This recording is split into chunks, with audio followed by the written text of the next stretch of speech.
Agora é o momento da ministração da palavra. E eu te pergunto, você está animado para ouvir Deus falando no teu coração? Amém. Pergunta para o seu irmão, você está animado em ouvir Deus falar no teu coração? Mas a palavra não é minha, é de Deus. Eu sou apenas um instrumento na mão de Deus, como outras pessoas que por aqui passam. Amém? Então, que você possa ter o teu coração aberto e ouvir a palavra além de mim. Em nome de Jesus. Ouvindo como se fosse do próprio Deus. Amém. Porque vai estar sendo ministrada a palavra do nosso Deus. Amém. Amém? Eu pergunto de novo, você está com o teu coração aberto e animado para ouvir o que Deus quer falar com você? Amém?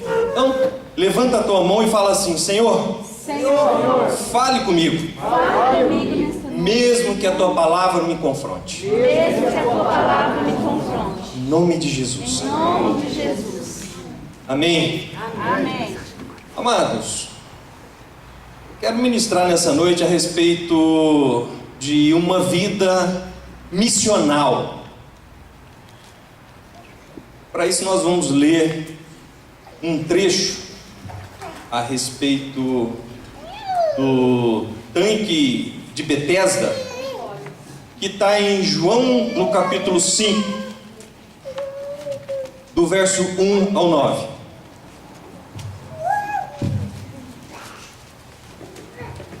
Evangelho de João, capítulo 5, do 1 ao 9.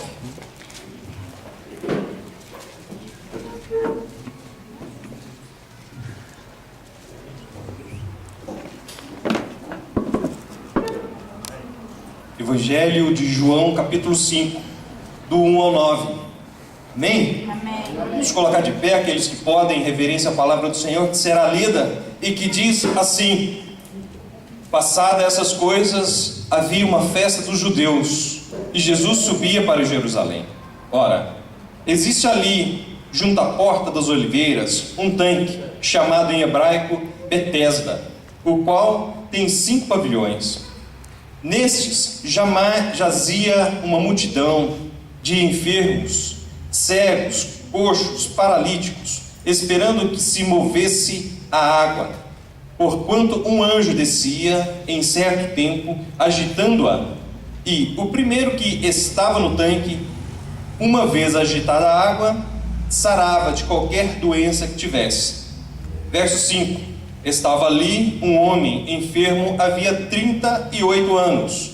Jesus, vendo-o deitado e sabendo que estava assim há muito tempo, perguntou-lhe: queres ser curado? Respondeu-lhe o enfermo: Senhor, não tenho ninguém que me ponha no tanque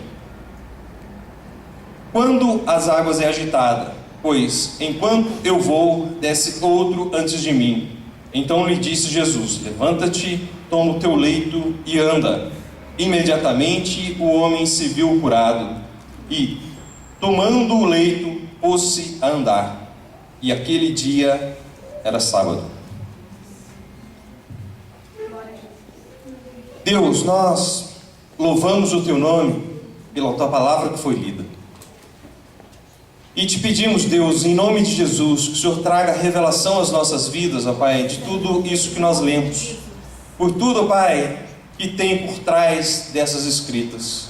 Que o Senhor, ó Pai, possa revelar aos nossos olhos, ao nosso entendimento e ao nosso coração, e caindo em terra boa, Pai, para que produza fruto, e fruto que glorifique o teu nome. É o que nós queremos, ó Pai, e te pedimos. Portanto, Deus, use o teu Espírito Santo, que foi derramado sobre toda a carne, e que em nós hoje habita, para falar nos nossos corações. Pai, nós não queremos apenas uma reunião, mas nós queremos nos alimentar de Ti. Nós queremos que o Senhor, Deus, nos prepare, nos atavie, nos santifique, nos exorte, nos direcione para tudo aquilo que o Senhor tem para as nossas vidas. Deus, fale conosco mais uma vez, como o Senhor tem falado. Que o Senhor, ó Pai, possa, em nome de Jesus, ter liberdade aqui no nosso meio. E que, se porventura existe algo, ó Pai, que tenta impedir o proclamar da Tua palavra, algo que não tem harmonia contigo, com o Teu Espírito Santo, nós repreendemos agora em nome de Jesus. Para que a Tua palavra, Pai, possa ser proclamada com liberdade e possa, Pai, cair nos corações com liberdade. Para a glória do Teu nome, Deus, é o que te pedimos, em nome de Jesus. Amém. Amém. Amém. Ele pode se sentar.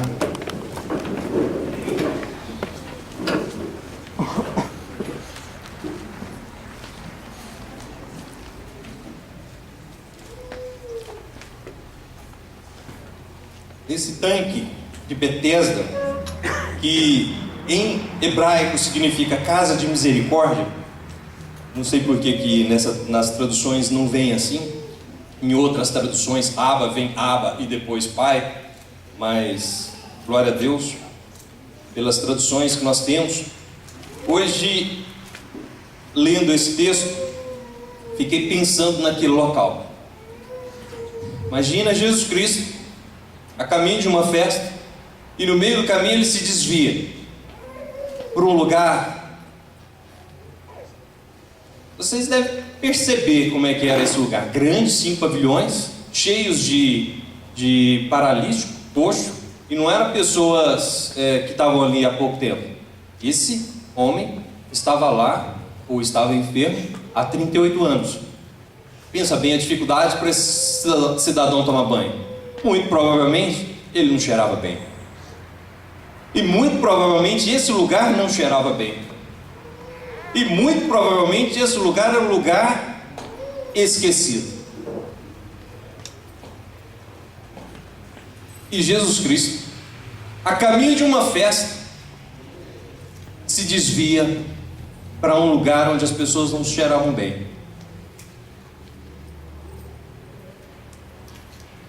Uma vida missional.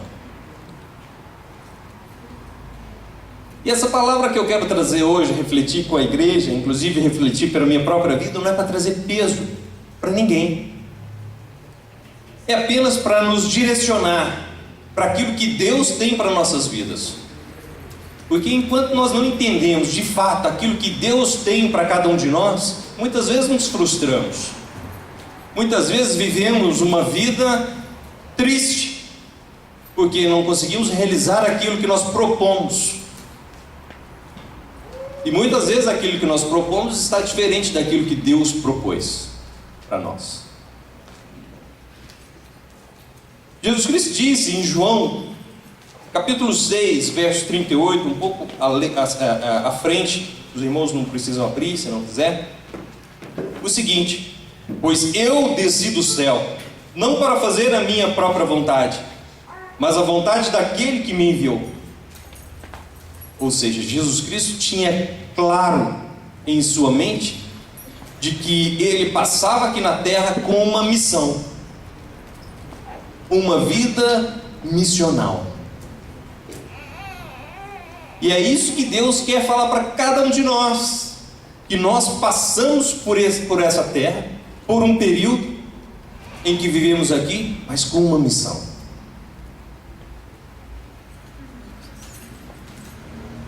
Jesus Cristo diz também em João capítulo 4, no verso 34, dizendo: explicou-lhes Jesus: a minha comida consiste em fazer a vontade daquele que me enviou e consumar a sua obra. Glória a Deus. Então Jesus Cristo tinha claro o porquê que ele tinha nascido. E isso tem que ficar claro para nós. Por que nós nascemos? O que é que nós estamos fazendo aqui? É para trabalhar? Acordar de manhã, trabalhar, almoçar, tomar banho, dormir, no outro dia acordar de novo, trabalhar, ganhar dinheiro? Não é isso. Ah, eu não tenho que fazer isso. Não, você tem que fazer isso. Jesus Cristo trabalhava, ele era carpinteiro. Mas o objetivo primeiro de vida dele não era ir à festa. Era a missão na qual ele tinha de vida. Amém, irmãos? Amém. Eu vou lembrar vocês que no início vocês falaram: Deus, fala comigo, mesmo que a tua palavra me confronte. Porque a confrontação com as nossas vidas traz para nós crescimento, traz para nós um estágio acima daquilo na qual nós vivemos. Amém. Amém? Então, seguindo aqui, nós percebemos então porque muitas pessoas vivem um dilema com relação a esses textos que nós acabamos de ler. Nós nos assustamos enquanto percebemos que Jesus Cristo ia para uma festa e de repente ele se desvia e vai para um lugar onde ninguém queria ir, onde ninguém ia. Aquele lugar, provavelmente, como a gente estuda na história, a gente vê que nos palácios, até pouco tempo atrás, eles não tinham o mínimo de higiene, os ratos andavam por todos os lados, as comidas eram jogadas ao chão, eles não tinham banheiro direito. Imagina aquele lugar naquela época. Que situação! Até pouco tempo atrás, a gente não tinha banheiro direito dentro das casas. Coloca aí em 1800, vai dar uma estudada na história, você vai ver como é que a humanidade vivia. Agora imagina, há 2000 anos atrás. Um lugar onde era cheio de coxos, paralíticos, cegos, leprosos, toda a escória da sociedade. E Jesus Cristo se desvia de uma festa para um lugar desse. Glória a Deus. Porque ele sabia da missão dele. O que leva Jesus Cristo a esse local é o entendimento da sua missão. E o que nos desvia desse local é a falta de entendimento da nossa missão.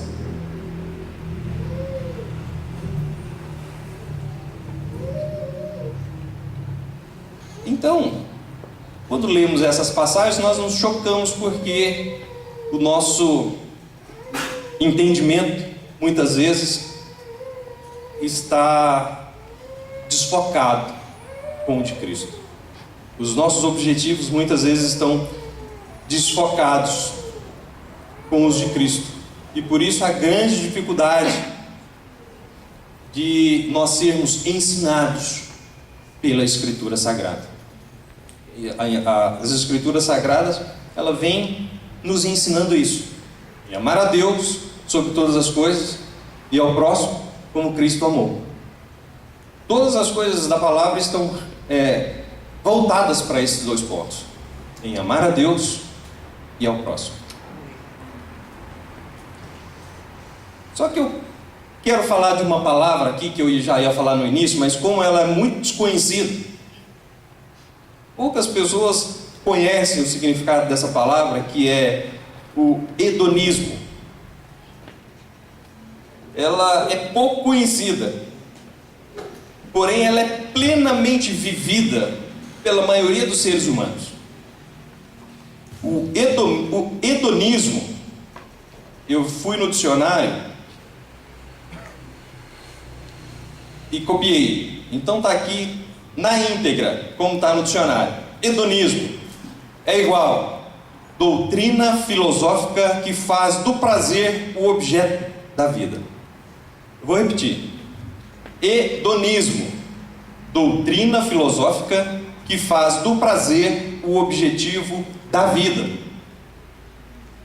E aqui é onde que está o problema.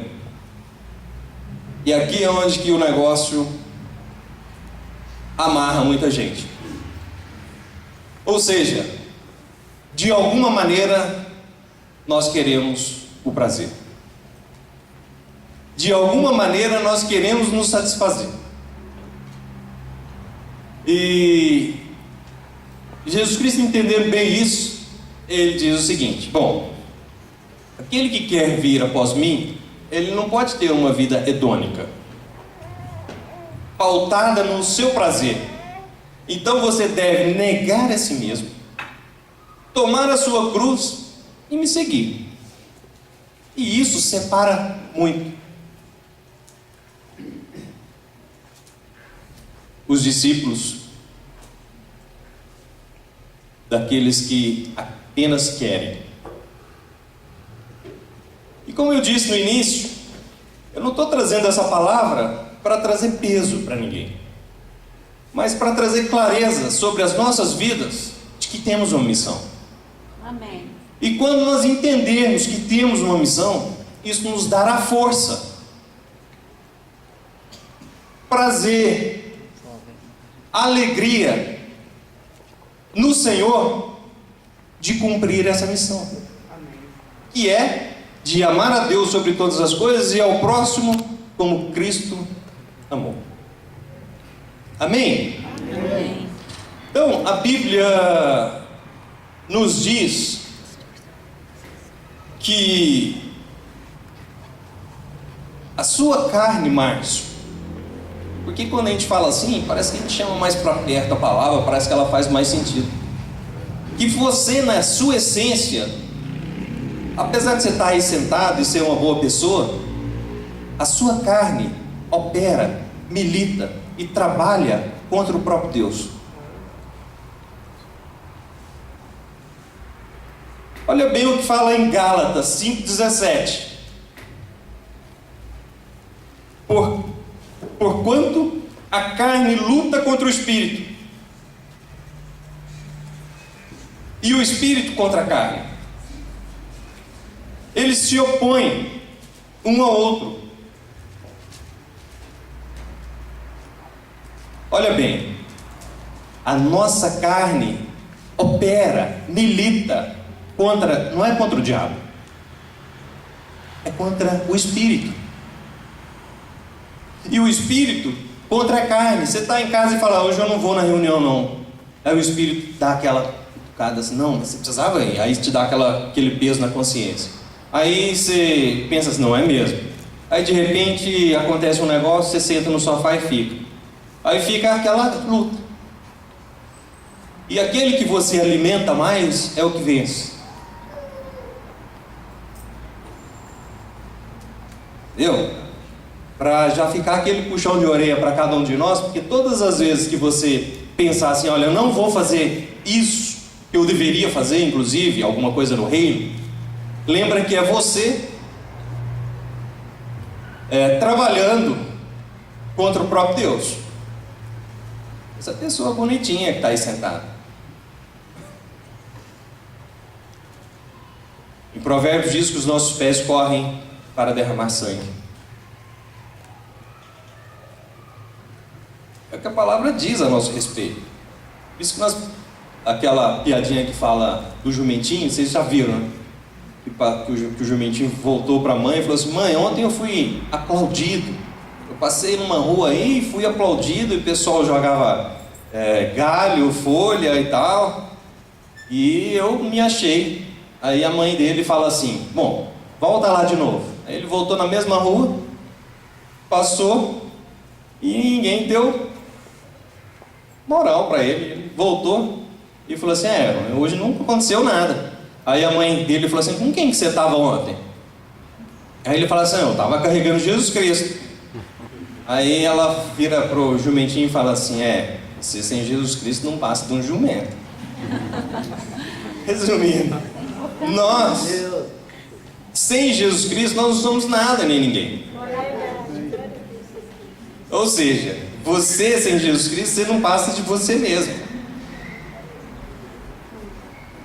Então, nós precisamos compreender que estamos aqui sentados, louvando a Deus, porque Deus nos amou em Cristo. Amém. Porque Deus se entregou em Cristo para que nós pudéssemos estar aqui.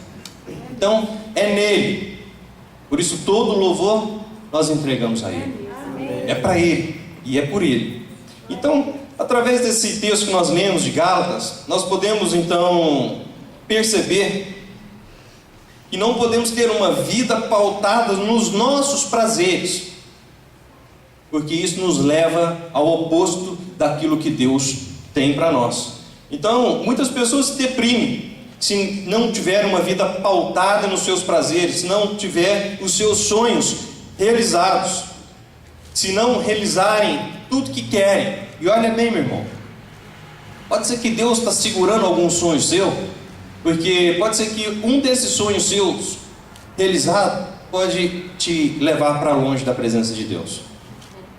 Eu lembro que quando eu trabalhava lá em São Paulo, eu já falei isso aqui, apesar de eu achar que eu estava me envolvendo com as coisas do reino, quanto mais eu trabalhava, mais longe eu ficava das coisas do reino, mais longe ficava das atividades, mais longe ficava dos eventos, e achando que estava certo.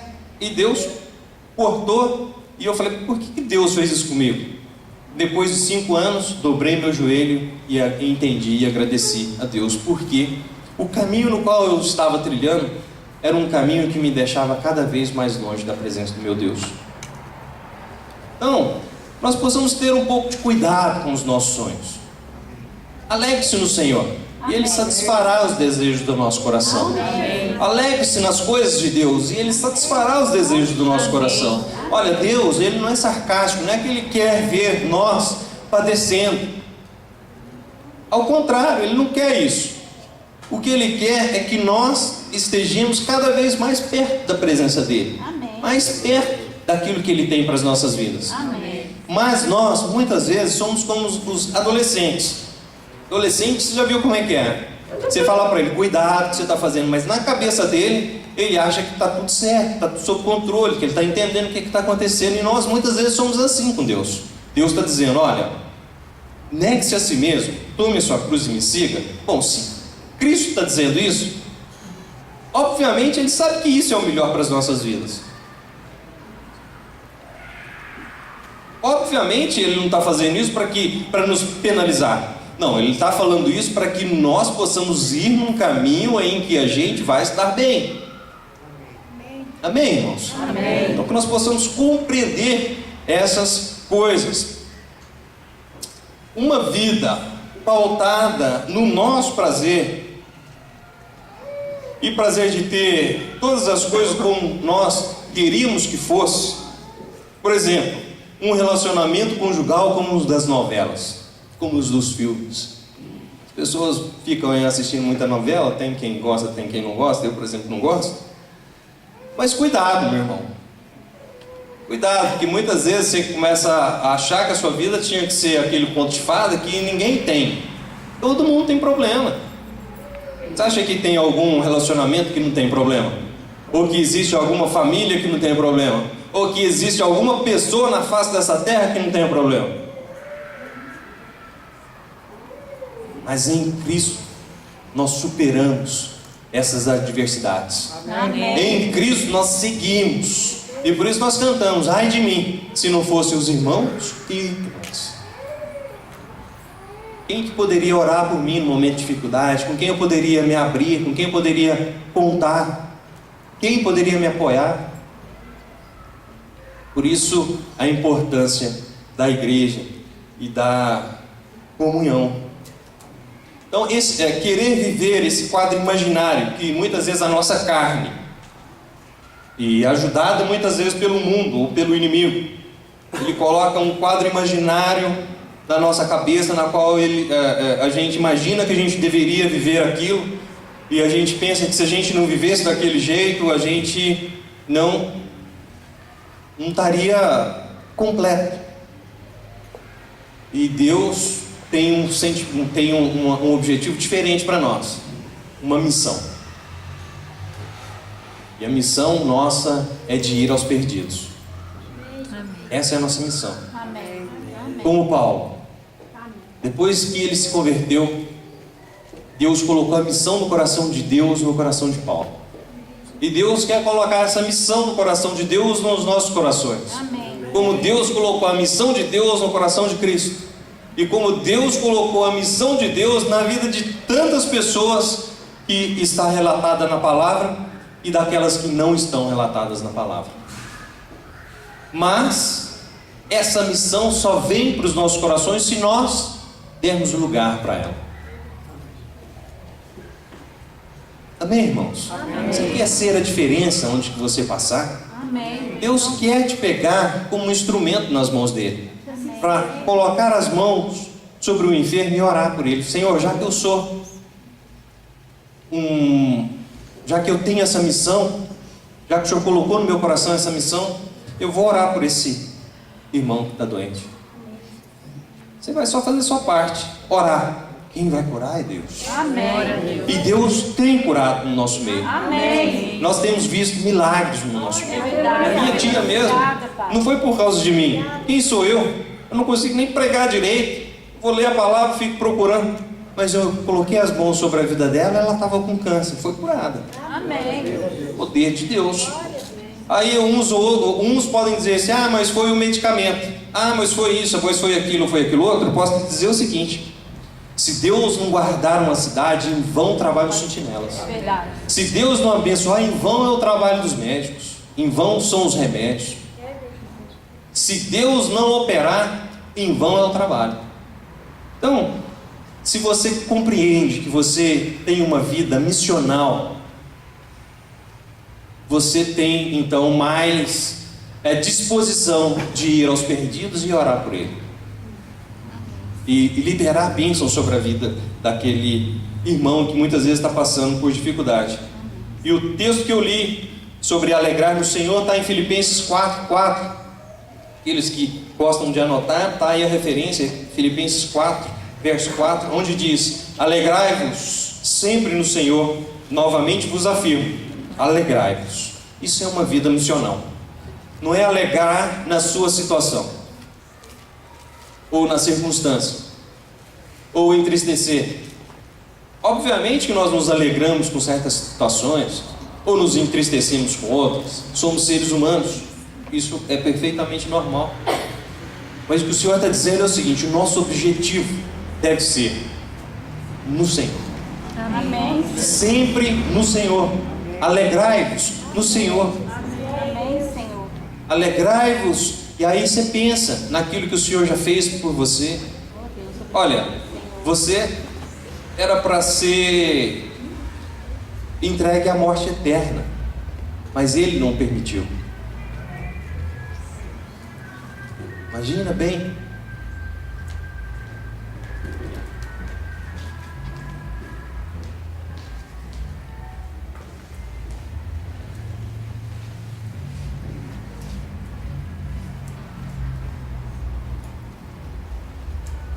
Negue-se a si mesmo, tome sua cruz e siga-me. E toda vez que eu digo essa frase que Jesus Cristo diz, eu fico pensando ele falando isso para aquelas pessoas naquela época. E que confronto de vida que era. Eles não conheciam Jesus Cristo. De repente Jesus Cristo chega para eles na lata e fala: olha, negue-se a si mesmo, tome sua cruz e siga-me. E eu volto a repetir: se Jesus Cristo diz isso, é porque para nós é a melhor decisão. Olha bem, a gente ouve muito falar a respeito de culture, aquela pessoa que é o seu técnico, aquela pessoa. Tem muitos empresários que têm os seus coaches, que explica para eles o que eles têm que fazer, como que eles têm que falar, como que eles têm que portar, o que eles precisam fazer, o que eles não precisam fazer. Ou seja, são orientados por pessoas instruídas naquele assunto. Bom, Jesus Cristo, Ele é o nosso. Amém. E Ele está dizendo o seguinte: olha bem, olha, negue-se a si mesmo. Na hora que você estiver assim, presta atenção se o negócio está alinhado com o que eu quero. Se não está, faça o que eu estou falando para você fazer. Isso é tomar a sua cruz, é obedecer mesmo que você não queira, mas sabendo que aquilo é o que é correto ser feito. Isso é tomar a sua cruz. E quando você faz isso, você vai chegar a uma vida e vida em abundância. Então, tenha em mente que Jesus Cristo é o seu culture. Amém. Amém. E o que Ele fala é o que nós devemos fazer.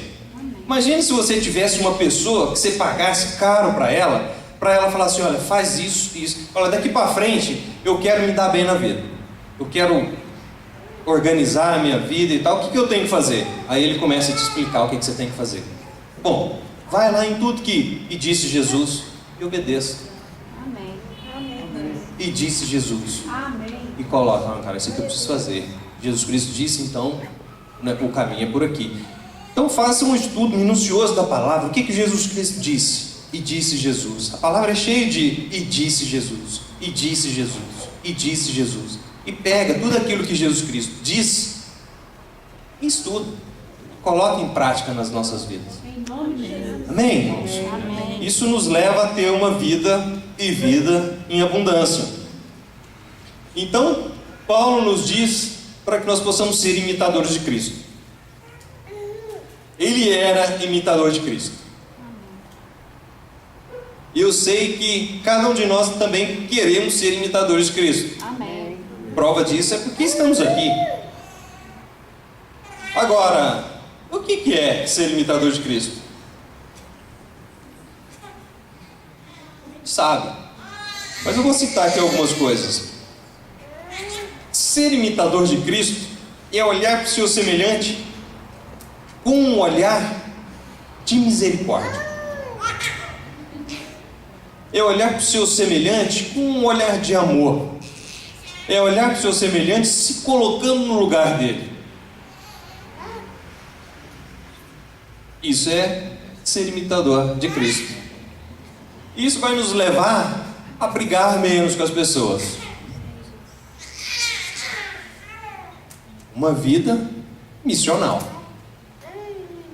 Então, quando você acordar e pensar assim, hoje eu tenho uma missão, qual é? De me colocar no lugar daquela pessoa na qual eu tiver contato. E aí, você não pode tirar isso da sua cabeça. E você quer, não é que tem só, que quer amar o seu próximo. E aí você começa a ser então um canal para Deus ir te usando aonde você vai.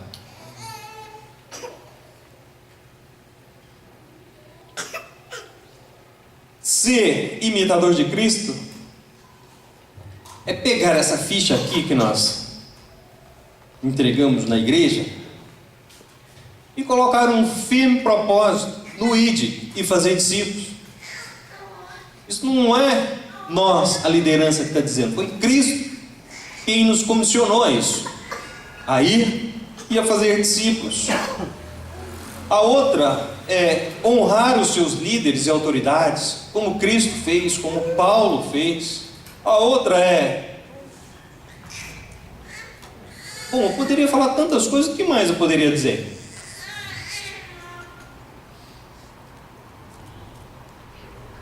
Eu sei que vocês estão pensando em algumas outras coisas. Aquilo que você está pensando, Deus quer te usar nisso. Amém. Deus está colocando no seu coração um encargo missional.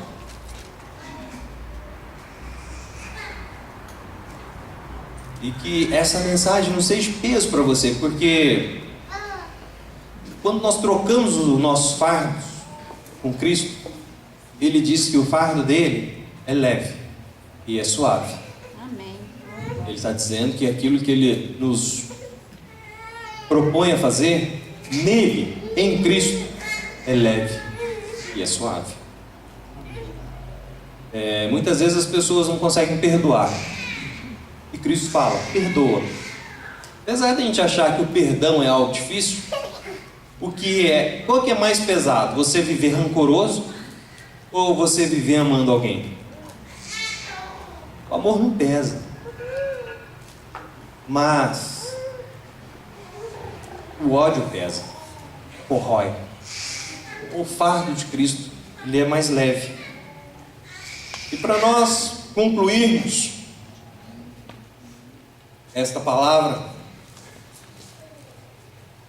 e que essa palavra possa nos ajudar a combater todos os sussurros que o diabo sopra nos nossos ouvidos, quando nós estamos prestes a fazer algumas coisas no reino, na igreja, porque ele vem e fala para você, olha, você está trabalhando demais, você está fazendo coisas demais, você devia dar uma pausa e fazer churrasco, você devia dar uma pausa e largar isso, colocar para outra pessoa fazer. E aí ele começa a querer te tirar da sua missão. Então que essa palavra possa te trazer ânimo. Amém. E eu quero aqui concluir. E que essa palavra também possa fazer você compreender que você tem uma missão na sua vida.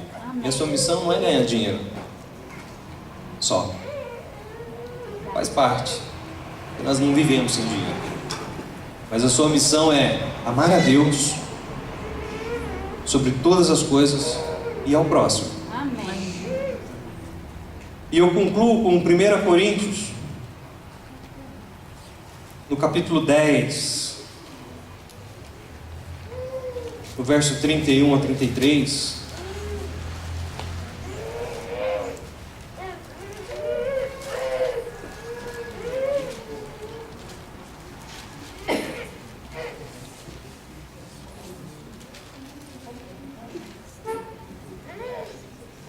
diz assim: assim, seja comendo, seja bebendo, seja fazendo qualquer outra coisa, fazei tudo isso para a glória de Deus. Não vos torneis motivos de tropeço nem para judeus, nem para gregos, nem para a igreja de Deus. Também eu procuro agradar a todos, de todas as maneiras possíveis, porquanto não estou eu em busca do meu próprio bem, mas procuro o bem de muitos, para que sejam salvos. Amém. Que Deus seja louvado, em nome de Jesus.